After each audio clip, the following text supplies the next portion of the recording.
Hello fans, collectors, investors, welcome back to Iconic Baseball. I'm Iconic Al, and look out, we are at number 27 on my countdown. This is my list of the 100 greatest and most iconic ball players in baseball history. This is a true pre-war legend. A man who amassed 119 WAR, that's fifth among all pitchers, all time. A man who won 373 games, which is third among all pitchers all time, tied with Christy Mathewson. This guy is a true great of our game.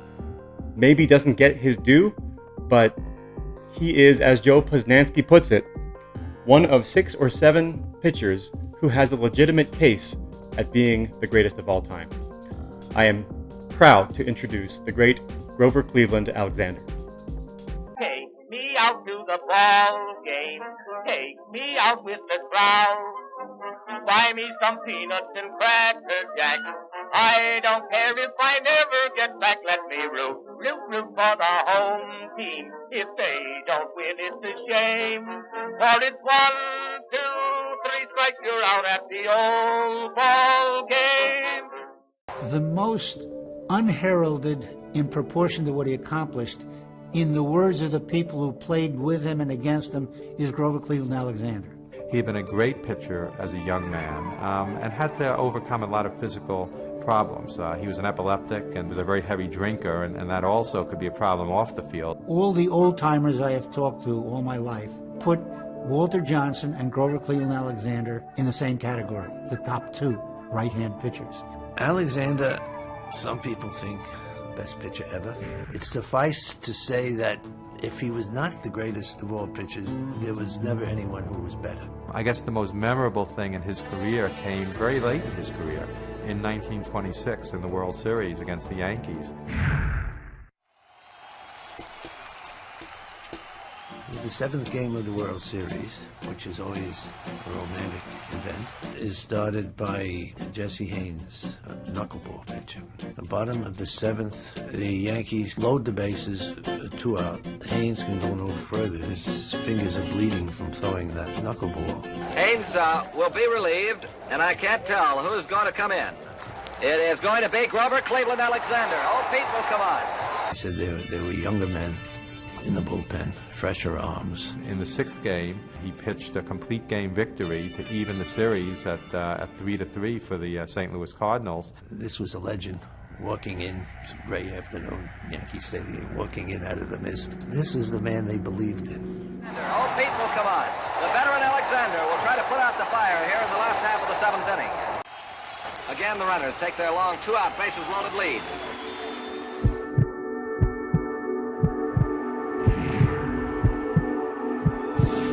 He pitches. Swing on and for strike 3. And that is all for the New York Yankees in the last half of the 7th inning, as Old Pete comes in a situation that will go down as one of the most dramatic moments in all sports, and strikes out Push-em-up Lazari with the bases full. Grover Cleveland Alexander, known by most back in the day as Old Pete.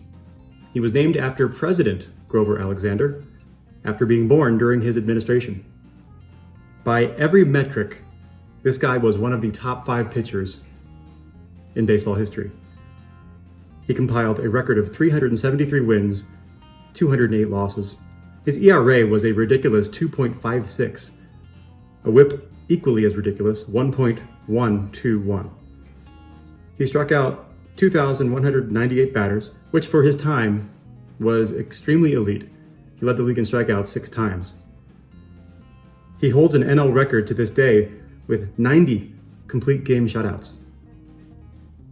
His 119 WAR puts him 5th all-time among all pitchers. 5 times he won the ERA title, 6 times led the league in wins, 5 times led the league in whip, and 3 times won the pitching Triple Crown. We can safely say, looking back at his numbers, he would have been an easy 5-time Cy Young Award winner if the Cy Young Award had existed. If you look at some of the seasons this man had, in 1920, he posted an 11.9 WAR season. 1916, an 11 WAR season. 1915, a 10.9 WAR season. His life was impacted dramatically by World War I when in 1918 he went overseas to fight in France.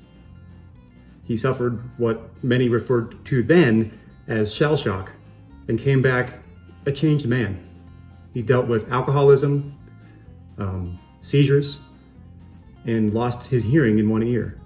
And this definitely affected his life going forward.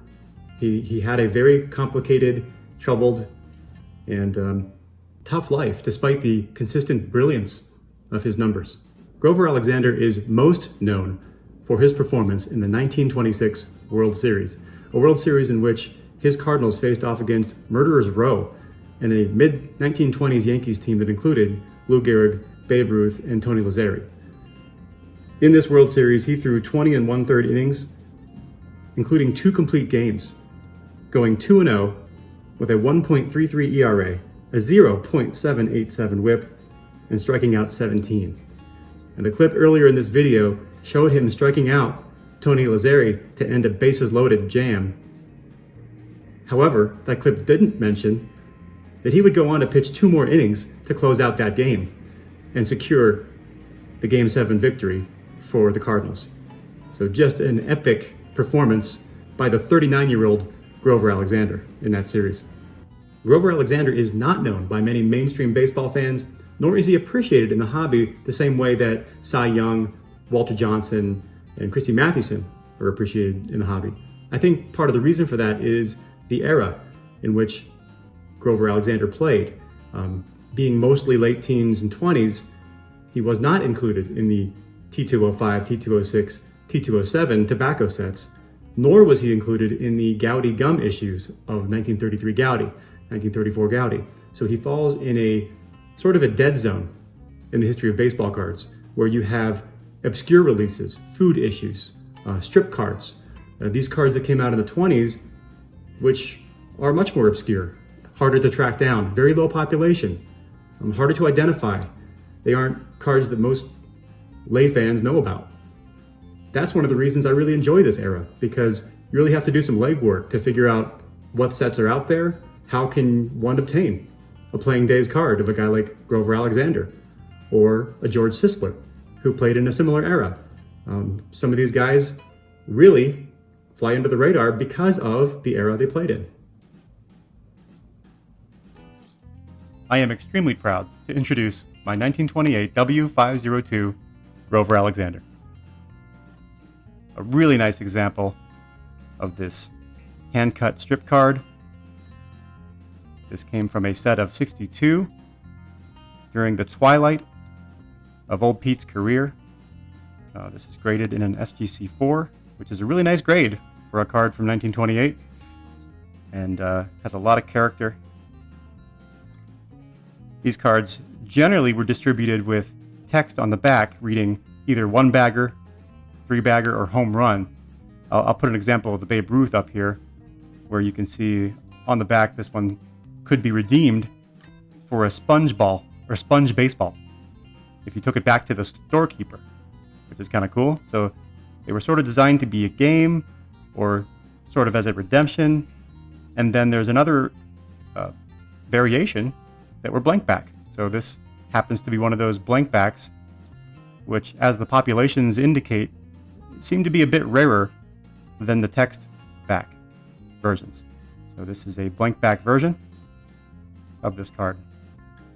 It's still a little bit unclear how these were distributed. However, according to the standard catalog and the PSA website, it is assumed that they were dispensed with candy or some other similar product. So it came in some kind of a food issue or candy issue, most likely. However, these are still sort of shrouded in mystery, and not a lot is really known about distribution on this set. Not many are graded. For example, SGC has graded 18 of these in both versions combined, and PSA has graded 10. 5 text back and 5 blank back. So we're talking 28 total have been graded of this issue. These are very similar to the Tharp's ice cream, which this is the Tharp's ice cream version, which is the same image. distributed with Tharp's ice cream that could be redeemed for a gallon of Tharp's ice cream. And then the Yinglings, of which I have the Pie Trainer. I did a video a few weeks back, or maybe a month back now, about this card. It's a 1928 Yinglings. Again, very similar to the 502. Again, this could be redeemed for Yingling ice cream. This was Prohibition era. So it's a pretty cool story, cool backstory on these. But this is the character that you get from a 20s issue strip card. Low population, not many of them out there. And that's why I love these cards.